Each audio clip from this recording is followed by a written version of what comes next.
Ridge Mountains, it lay hidden, cradled by nature as if the earth itself had folded over to shield it from prying eyes. The valley was ringed by towering pine forests, dark, dense, their branches weaving a canopy so thick that sunlight struggled to pierce through, casting the ground below in perpetual shadow. The trees seemed alive, not merely growing but watching, their needles whispering secrets as the wind swept through them, a low hum that carried the weight of years. The air here hung heavy, saturated with moisture that clung to your skin like a second layer. It smelled of damp moss and resin, with a faint, sour tang of decay wafting from the abandoned sawmills scattered across the valley floor. These relics of a bygone era stood like skeletal sentinels, blackened timber frames sagging under the weight of time, roofs caved in, and rusted saw blades half buried in the undergrowth, glinting dully when the rare shaft of light caught them. Once, Hollow Valley had thrived. Decades ago, the sawmills roared with life, their teeth gnashing through logs as carts rumbled along muddy tracks, laden with timber bound for distant towns. Children darted between stacks of cut planks, their laughter echoing off the hills, while women stoked fires in hearths that smelled of pine smoke and stew, and men trudged home with axes slung over their shoulders, their boots caked with sawdust and earth. That was before the forest gave out. The trees, once an endless sea of green, dwindled under the relentless bite of steel, and one by one, the sawmills fell silent. The carts stopped rolling, the children grew up and left, and the valley slipped into a stillness so deep it felt like the world had turned its back. The houses began to crumble, shingles slid from rooftops, windows stared blankly with shattered panes, and paint peeled away in curling strips, exposing weathered wood beneath.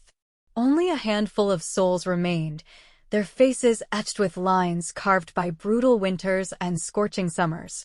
They clung to their routines, tending meager gardens where potatoes and cabbage fought to grow, fishing in the murky waters of the Porosninka River, patching roofs that bowed under neglect. Their lives were quiet, stubborn, but beneath their resilience simmered an unease, a gnawing dread that pulsed through the valley like a heartbeat. This dread fed on stories, tales swapped in hushed tones beside crackling fireplaces as the wind howled outside. The old ones, their eyes clouded but memories sharp, leaned into the warmth and spoke of strange lights flickering in the woods, pale, greenish wisps that danced between the trees, too cold to be torches, too alive to be lightning. They told of voices carried on the breeze, a child's wail, a rasping groan, sounds that set dogs whining and pressing close to their master's legs. Shadows moved in the twilight, tall and thin, vanishing the moment a lantern's beam sought them out. And at the heart of these legends stood the Whistler, not a mere ghost story, but a presence woven into the fabric of Hollow Valley, an echo that refused to fade. The Whistler wasn't some bedtime fable to scare naughty children. He was real, or so the valley folk believed. They said he'd once been a man, perhaps a lumberjack, hands calloused and hair flecked with pitch, who knew every knot in these woods, perhaps a wanderer who'd strayed too far and never found his way out. But something had happened, a sin, a curse, a bargain gone wrong, and he'd become something else. His whistle was his mark, a melody that drifted through the trees at night, clear and haunting, like the song of a stream over smooth stones, yet laced with a sorrow that chilled the blood. It was the tune of a bird trapped in a cage of thorns, beautiful, yet pierced with pain. Some swore it lured the unwary to their doom, drawing them into bogs or off cliffs veiled by fog. Others thought it a lament, a soul crying for rest. But all agreed on one thing: if you heard the Whistler's tune, you barred the windows, bolted the doors, and prayed he'd pass you by. Clara Henshaw stood on the warped porch of her cabin, her breath fogging in the crisp October air. At 28, she carried the weight of a harder life than most, her ruddy hair streaked with premature gray and tied back in a loose, careless bun. Her green eyes burned with a defiance that set her apart from the hollowed-out souls of the valley. Her hands, rough and scarred from years of toil, gripped the handle of an old axe as she split the last of the day's firewood, the sharp crack of wood splitting echoing across her small patch of land. Her cabin perched on the edge of Hollow Valley, surrounded by fields too stubborn to yield more than a scant harvest, some knobby potatoes, a few wilted cabbages, nothing to boast about. A rickety fence enclosed a handful of goats, their bleats cutting through the morning stillness, while the wind tugged at the sagging roof. This was her inheritance from her father, a quiet man who'd whittled wooden figurines by the firelight until he'd passed 3 winters back, slipping away in his armchair with a pipe still warm in his hand. Her grandmother, a wiry crone with a voice like rustling gravel, had filled her childhood with tales of the Whistler, but Clara had always scoffed, dismissing them as the ramblings of idle minds. "Ghosts don't mend fences," she muttered, stacking the firewood against the shed wall. Her days were a relentless grind, chasing goats that broke free, patching leaks in the roof after spring rains, hauling water from the river when the well ran dry. She had no patience for the superstitions that buzzed in the valley's only tavern, a squat building called the Pine Knot. There, over sticky tables and mugs of cheap ale, lumberjacks and farmers traded tales of the Whistler. Clara rarely lingered there, only stopping to sell goat milk or buy salt, but every visit brought the same whispers: lights in the woods, footsteps in the dark, that damned whistle. She'd roll her eyes and snap, "If the Whistler wants to pay my bills, I'll listen." The regulars chuckled, but their eyes betrayed a flicker of doubt. That evening, she trudged back from the Pine Knot, pockets jingling with a few coins and a sack of salt slung over her shoulder. The sky was a bruise of gray clouds, the wind kicking up swirls of dry leaves across her yard. She paused, glancing at the forest beyond her fields, and felt a chill that had nothing to do with the weather. Shaking her head, she stomped inside, where the faint scent of her father's tobacco lingered in the walls, mingling with the damp that seeped through the cracks. She tossed a log into the dying fire, watching the flames sputter to life, and brewed a cup of bitter tea from herbs she'd gathered by the riverbank. Settling into the creaking armchair, she froze as a sound cut through the quiet, a whistle. It sliced the air, sharp and clear, a melody that rose and fell in an eerie cadence, piercing the rustle of the wind outside. It wasn't a gust moaning through the pines or a nightbird's call. It was deliberate, hypnotic, threading through the storm like a needle through cloth. Beautiful in its way, soft, flowing, tugging at something deep inside her, but edged with a sharpness that raised the hairs on her neck. The mug trembled in her hands. "Hey, who's out there?" she shouted, but her voice dissolved into the night. The whistle stopped as abruptly as it began, leaving only the patter of leaves and her own ragged breathing. She rose, crossed to the window, and peered out. Nothing, just darkness and the swaying shapes of trees. "Too many late nights," she grumbled, returning to her seat. But the tune lingered, looping in her mind like a stubborn echo. She caught herself humming it, then stopped, unnerved by how easily it settled on her tongue. Sleep eluded her that night. She lay in bed, staring at the ceiling beams, the wind battering the cabin walls. Just as her eyes began to drift shut, the whistle returned, fainter, but unmistakable, seeping through the wood, curling around her like smoke. She bolted upright, clutching the blanket, and told herself it was the storm playing tricks. When it finally faded, she couldn't shake the feeling that something was watching, waiting just beyond the glass. Dawn broke gray and heavy, the sky promising snow. Clara shuffled to the shed, bundled in a woolen shawl, when she saw them. Tracks. Footprints, barefoot and massive, pressed deep into the frozen earth as if their maker weighed more than any man should. They stretched from the forest's edge, weaving unevenly across her yard, circling the shed, and halting beneath her bedroom window. No trail led away, just an eerie void where the prints ended, as if the intruder had melted into the air. She knelt, tracing a finger along one imprint. The ground was iron-hard, but the tracks were fresh, the edges crisp with the outline of toes. A bear, she wondered, but bears didn't leave human prints, and no claws marred the soil. The Miller boys? Those troublemakers loved a prank, but they wouldn't brave a night like that barefoot. She glanced at the forest, half expecting a figure to emerge from the fog, but it hung thick and still, revealing nothing. "Enough of this," she said aloud, stomping back inside. She'd ask about it at the pine knot later, but first, she turned to her chores, feeding the goats, who bleated impatiently, repairing a hole in the shed where the wind had torn a plank loose. All day, unease gnawed at her, a splinter she couldn't pull free. As dusk fell, she grabbed her lantern and headed to the tavern. The pine knot was alive with noise, pipe smoke clouded the air, the stench of ale and wet wool thick around her. Clara claimed a corner stool, cradling a mug of mulled wine, and listened. Old Jonas, his nose bulbous and red, muttered about the whistler, heard him last night. Whistled so loud the windows rattled. Nods rippled through the crowd.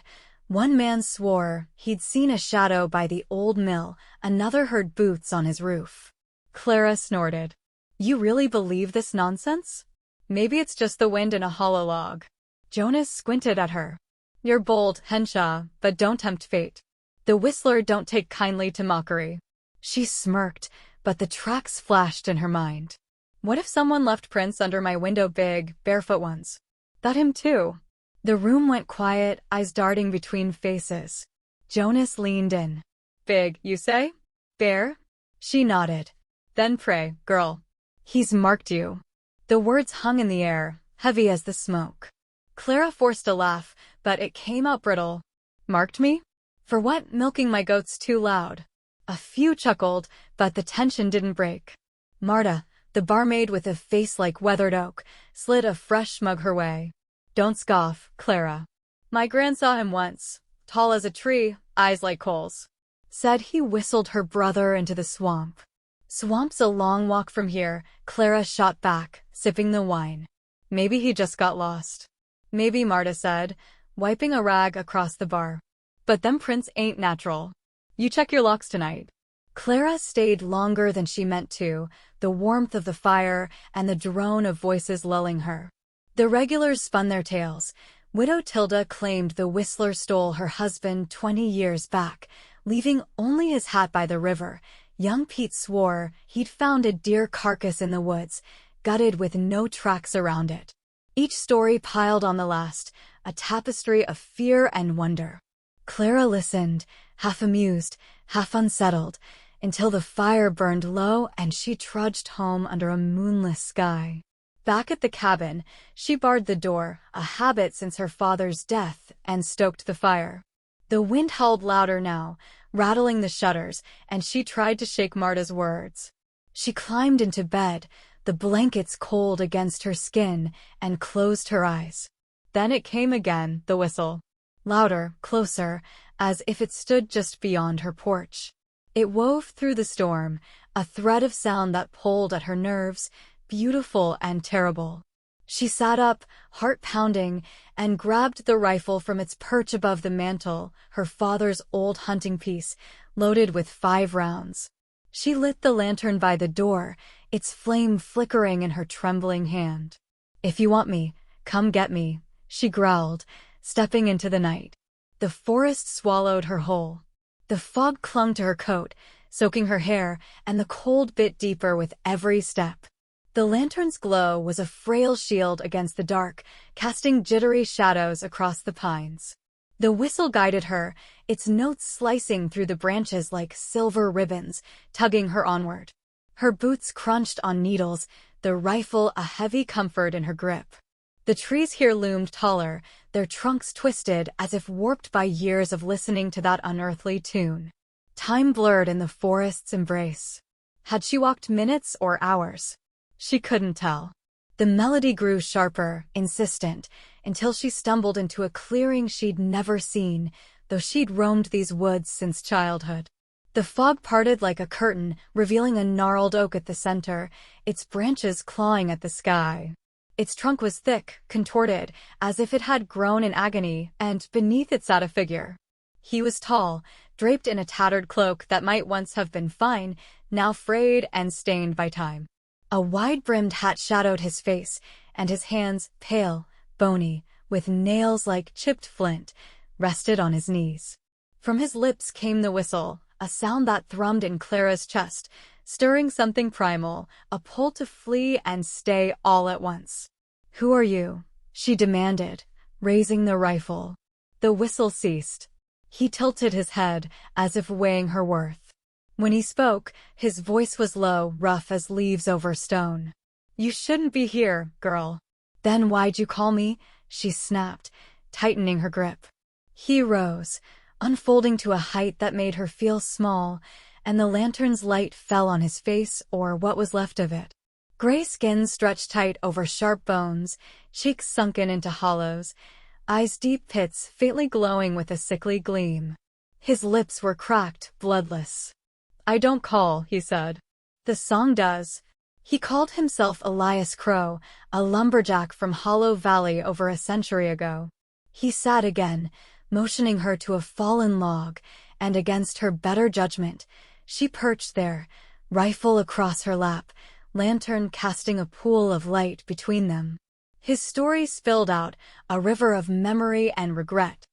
"I was young once," he began, staring at the oak. "Strong. Hair black as pitch, laugh loud enough to shake the mills. Worked these woods with my kin, felling trees to feed the valley's hunger. Life was sweat and simple joys, beer after a long day, a warm bed. Then I met her. Her name was Marianne, a healer who lived on the valley's edge in a cottage draped with vines and drying herbs. She had raven hair to her waist, eyes like storm clouds, and a voice that could soothe a fevered child or curse a man who crossed her. The townsfolk revered her potions but feared her strangeness, slipping coins under her door for cures they'd never admit to needing. Elias met her by chance, delivering firewood one bitter winter, and her quiet strength hooked him. They fell in love, fierce, secret, for Hollow Valley scorned unions that defied its rigid ways. Then came the plague. Spring of 1873 brought a fever that swept the valley like wildfire, claiming lives in days. Children withered, elders rasped their last, and the sawmills stilled as terror gripped the town. The people turned on Marianne, blaming her herbs and chants for their suffering. They called her a witch, a bringer of ruin, forgetting how her salves had saved so many before. A mob formed, men with torches, women with tear-streaked faces, led by the town elders, including Clara's great-grandfather, Thomas Henshaw.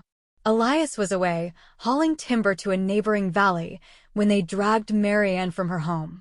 Her screams were drowned by their shouts as they marched her to this clearing and hanged her from the oak, the rope creaking as life left her. They left her body swinging, a warning to others. When Elias returned, he found her dead, her cottage looted, the truth pried from a friend too cowardly to intervene. He charged the mob, fists bloodied against their numbers, but they beat him down, broke him, and left him dying in the mud, the oak his final sight. Her last breath was a curse, Elias said, his voice trembling with awe. She wove her spirit into a song, a melody to trap those who wronged her. It calls me back, night after night, to whistle for her. Clara stared, her mind reeling. So you're dead? Not dead. Not alive. Caught. He tapped his chest, where no heart beat. The song holds me. And now it's found you. Me? She leapt up, rifle raised. I didn't do anything to her. It's not about you, he said, his gaze steady. It's about blood. Your blood. Henshaw blood. The name hit her like a blow. Her family had rooted in Hollow Valley for generations, her great-grandfather an elder, stern and cold, his portrait gathering dust in the attic. Had he helped kill Marianne? The thought twisted her gut, nausea rising. I'm not my ancestors, she spat. I won't pay for their sins. Tell that to her, Elias replied. The ground shuddered, roots bursting from the soil like writhing snakes. A shape emerged, not flesh, but shadow and mist, a woman's form. Her hair flowed like smoke, eyes blazed with cold fury, and from her came the whistle, now a deafening shriek that drove Clara to her knees. She fired the rifle instinctively, the crack lost in the roar, but the bullets passed through the specter harmlessly. Marianne, Elias roared, stepping between them. She's not one of them. Not truly. The wraith paused, her stare boring into Clara. The whistle softened, probing, as if tasting her soul. Clara felt it, an intrusion, a judgment, a weight crushing her mind. She gasped, clutching her chest, then it stopped. Marianne's form flickered, her voice echoing without words. "Prove it." "Prove what?" Clara shouted, breathless. "I don't even know you." Elias understood. "She wants atonement. The town's debt. End it or join us." Clara staggered back, the lantern clattering to the ground. The wraith watched, unblinking, as Elias's words sank in. Join them, trapped in the song, a prisoner of the woods. She wouldn't, let that happen. "How?" she demanded. "How do I end it?" He shook his head. "That's for you to find." But the song won't wait forever. Marianne dissolved into the fog, the whistle fading to a whisper. Elias gave her a weary nod before vanishing into the night. Clara stood alone, the oak looming like a sentinel, the burden of her task choking her. She retrieved the lantern and stumbled home, the forest silent but the melody pulsing in her veins. The next morning, Clara tore through her father's old trunks, letters, ledgers, anything tied to the past.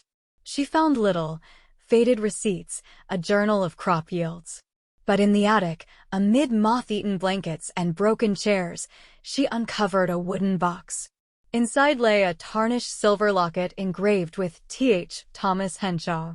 She pried it open, revealing a sepia photograph of a young woman with dark hair and stormy eyes. Marianne.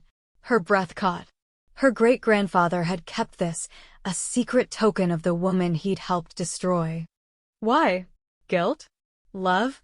She clutched the locket and marched to the town hall, a crumbling relic where Hollow Valley's scant records moldered. The clerk, old Amos with a perpetual scowl, barely glanced up. "What now, Henshaw?" he grumbled. "Old records," she said, her tone brooking no argument. 1873, the plague. Amos sighed but pointed to the dusty basement, piled with mildewed files. Clara spent hours there, fingers blackening with grime, piecing together the truth. The plague had claimed 47 lives, a third of the town. Elder meeting minutes branded Marianne a threat to order, her execution ordered by Thomas Henshaw and 4 others. Elias went unmentioned, save a note about a disturbance quelled that night. Between the lines, Clara read panic, desperation, a rushed scapegoat. She emerged at dusk, the locket heavy in her pocket, her mind ablaze. The town had buried its shame, but Marianne remembered. Clara needed more, a way to atone, to break the curse. She sought old Meg, the valley's unofficial historian, a woman so ancient she seemed part of the landscape. Meg lived in a shack by the river, her eyes milky with cataracts, her voice a rasp. "You heard him, didn't you?" Meg said, not waiting for an answer. "The whistler. He's calling." "He's not calling," Clara replied, setting the locket on the table. "She is." Meg's bony fingers traced the silver, and she nodded. Marianne. Poor soul. They wronged her, and Henshaw worst of all. Thomas fancied her once, you know, till he got scared. "How do I fix it?" Clara asked. Meg cackled, toothless. "Fix a curse? Ain't no fixing, girl. Only facing. Take what's theirs, your blood's debt, and give it back. Fire and salt, words and will. Old ways." Clara pressed for details, and Meg mumbled fragments of a ritual, sage for cleansing, salt for binding, an offering for peace. It was vague, half-forgotten, but it was something. For 6 days, Clara prepared, gathering supplies, scouring town hall books for scraps of lore. She barely slept, the whistle haunting her dreams, growing louder each night, a countdown she couldn't escape. On the 7th night, she returned to the clearing. The air thrummed with anticipation, the oak stark against a moonless sky. She carried a bundle, sage, salt, the locket, and a resolve that outshone her fear. She built a fire beneath the oak, flames licking the darkness, and traced a salt circle around it. Sage smoked as she lit it, its sharp scent cutting through the damp. She held up the locket, her voice steady as she spoke words patched together from Meg's mutterings and her own instinct. "I'm Clara Henshaw," she said. "I carry Thomas's blood, his shame. I return it, his guilt, his wrong. Take it and be done." The earth quaked, the fire flared, and Marianne appeared, her form sharper, eyes blazing. The whistle rose, a tempest of sound, and Clara felt it pulling her apart. She hurled the locket into the flames, watching it melt, and shouted, "I'm not him. Let it end." The wraith lunged, hands clawing the air, but the salt held. The whistle turned to a scream, then a sob, and Marianne's fury ebbed. Elias appeared beside her, his face less haggard, eyes clearer. The wraith reached for the fire, touched the molten locket, and a sigh escaped her, relief made sound. She dissolved into the night, taking the song with her, and Elias nodded to Clara, perhaps thanks, before fading too. The clearing stilled, the oak just a tree again. Clara sank to her knees, exhaustion crashing over her, but she was alive, free. She limped home at dawn, the forest silent for the first time in days. Years later, Hollow Valley stirred awake. The fog thinned, the sawmills were torn down, and new life crept in families, shops, a spark of hope. Clara stayed, tending her farm, raising a daughter and son who listened, wide-eyed, as she told the tale. "Listen to the wind," she'd say, smiling, "but never follow a whistle." And in the valley, the whistler's legend faded, not forgotten, but finally at rest.